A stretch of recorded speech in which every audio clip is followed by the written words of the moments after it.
이번 동영상은 페르미디락 분포를 다룹니다. 내용으로 따지자면 천민구 교수님의 현대 반도체 소자공학 한국어 번역본으로는 1.7절에 해당하겠네요. 이번 동영상은 한 가지 비유를 가지고 시작해 보겠습니다. 두 명이 함께 식당에 갔다고 해보겠습니다. 거기 보니 다음과 같이 메뉴가 있다고 하죠. 제육볶음 5,000원, 된장찌개 10,000원, 파스타 15,000원, 불고기 정식 20,000원이라고 되어 있습니다. 그래서 각자 하나씩 메뉴를 고르면 되는 상황입니다. 2인분을 시킬 것이고요. 여기서 중요한 것은 룰에 따라서 메뉴를 고를 수 있는 방법이 다르다는 것을 파악하는 것입니다. 먼저 이 두 사람이 전에 만난 적이 없어서 어색한 사이라고 해볼까요? 그래서 각자 자기 음식을 시켜서 혼자 각자 먹는다고 하죠. 그럼 사람 1이 제육을 먹고 사람 2가 파스타를 먹는 상황과 사람 1이 파스타를 먹고 사람 2가 제육을 먹는 상황이 다를 것입니다.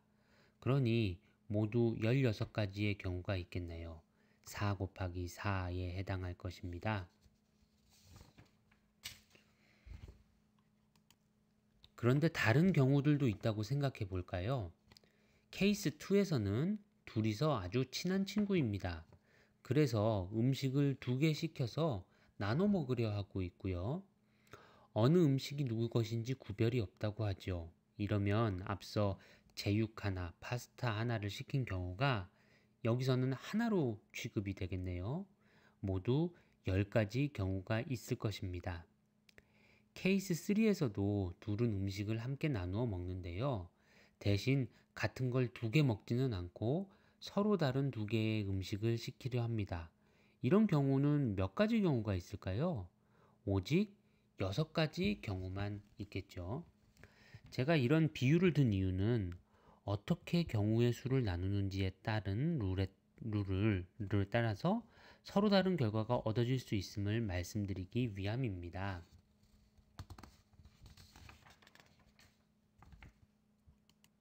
복수의 입자들이 서로 다른 에너지를 가진 상태들을 채워나갈 때에도 앞의 비유와 같이 몇 가지 다른 경우들이 존재할 수 있습니다. 서로 다른 룰에 따라서 분포가 달라질 것입니다. 그중 전자가 따르는 분포는 페르미-디락 분포입니다. 여기서는 전자는 indistinguishable 하다고, 즉 구별이 안 된다고 생각하고 대신 하나의 양자 상태는 오직 하나의 전자만이 점유할 수 있다고 봅니다. 마치 지난 비유에서 케이스 3에 해당하는 것이겠네요.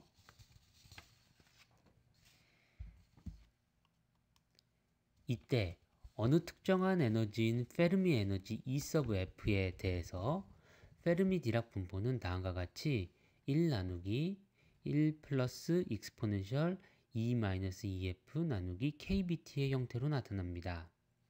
물리적인 의미는 어떤 상태의 에너지가 E로 주어질 때 그 상태가 채워질 확률이고 이 값은 0에서부터 1 사이의 값을 가지게 되어 있습니다. 물론 여기서 K 서브 B는 볼츠만 상수이고 T는 온도이지요. 상온인 300켈빈에서는 KBT 값이 대략 25.85mV 가짐을 알고 계실 것입니다.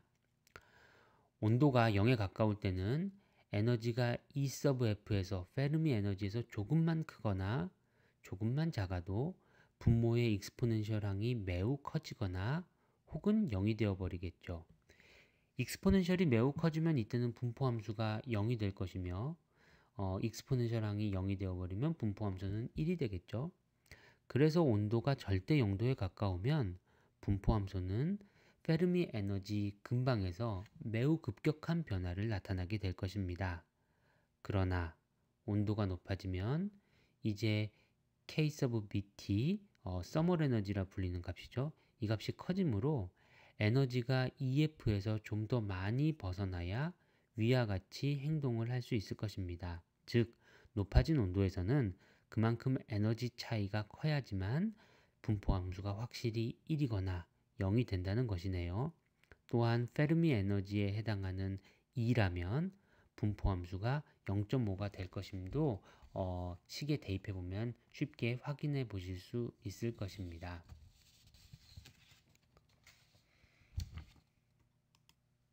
이게 참 신기한 일이죠. 어떻게 이런 사실을 이해할 수 있을까요? 간단한 유도를 따라가 보도록 하죠. 챗민구 교수님 책에서도 부록 2에서 이 내용을 다루고 있습니다. n개의 전자가 있는 시스템을 생각을 해보도록 하죠. 이 숫자는 고정이 되어 있다고 하고요. 에너지가 입실론 1인 상태는 n1개, 에너지가 입실론 2인 상태는 n2개, 에너지가 입실론 s인 상태는 ns개, 뭐 이렇게 점유를 하고 있는 상황을 생각해 볼까요? 그럼 전체 에너지는 이렇게 n1 곱하기 입실론 1 더하기 n2 곱하기 입실론 2 더하기 등등등과 같이 주어지겠네요. 그 전체 에너지에 마이너스 1 오버 kbt를 곱해 준 후 익스포넨셜 함수에 넣으면 이것이 이 상태가 점유될 확률에 비례할 것입니다. 딱 확률은 아니고 확률에 비례한다고 하겠죠. 여기서 베타는 1 오버 kbt를 나타내는 그런 값입니다. 이런 상황에서 어떤 특정한 s를 전자가 점유할 평균적인 숫자를 구해보고 싶습니다. 그것은 여기 나와 있는 마지막 식과 같이 구해질 것입니다.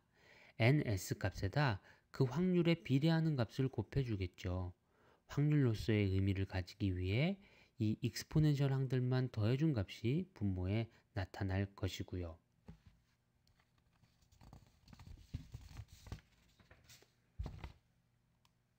제가 슬라이드를 준비하면서 이게 다 맞는 이야기긴 한데 처음 보시는 분이 딱 이해를 하기는 간단하지 않을 것 같아서 좀 더 구체적으로 이해해 보기 위해서 앞에 레스토랑 예제로 돌아가 보려고 합니다. 여기서 음식 두 개를 이제 고르기로 했었잖아요. 케이스 3번에 해당한다고 생각을 하고요. 음식 두 개를 고른 후에 그 전체 가격을 보고 가격이 너무 높으면 이 두 명의 사람들이 음식을 그렇게 주문할 확률이 떨어진다고 해볼까요? 구체적으로 예를 들어서 두 메뉴를 시켰더니 총 합이 15,000원이면 이걸 5,000원으로 나눈 그 3 가지고 이 확률이 익스포넨셜 마이너스 3에 비례한다고 해보도록 하겠습니다.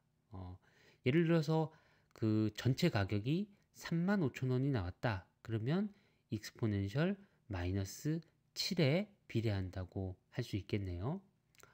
그럼 여기 주문 가능한 6가지 경우에 대해서 전체 가격을 세 번째 열에 제가 적어 보았습니다. 15,000원, 2만원, 뭐 25,000원 이렇네요. 그리고 이들 조합을 우리가 시킬 확률도 익스포넨셜 마이너스 3, 익스포넨셜 마이너스 4 등등으로 주어질 수가 있겠네요.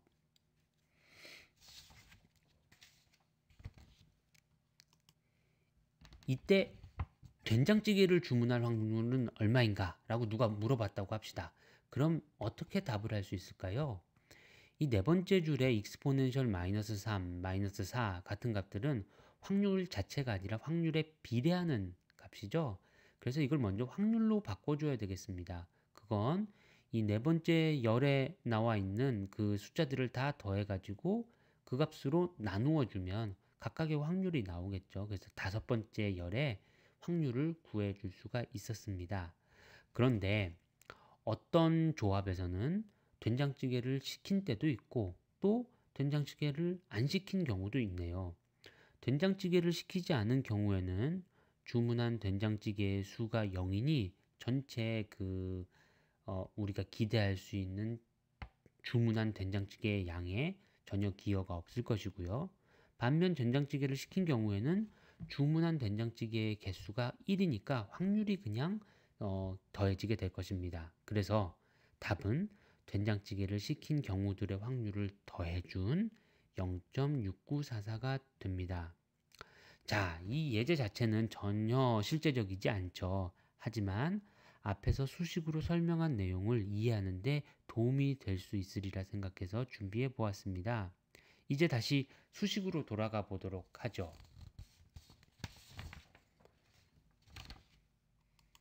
이 슬라이드에서 나온 것은 계산 과정입니다. S 상태가 고정되어 있으니 그것을 앞으로 빼줄 수가 있다는 것이고요. 이렇게 써줄 때 이제 S 상태를 빼주고 난 나머지 것들에 대한 그 합이 시그마 위에다 괄호 S를 표시해서 나타내주고 있네요. 이 시그마 위에 S가 들어간 것은 S 상태에 대해서는 썸에 고려를 하지 말라는 것이고요. 그리고 이 썸은 전체 전자수가 n-ns개가 되도록 유지하는 조건을 만족해야겠네요.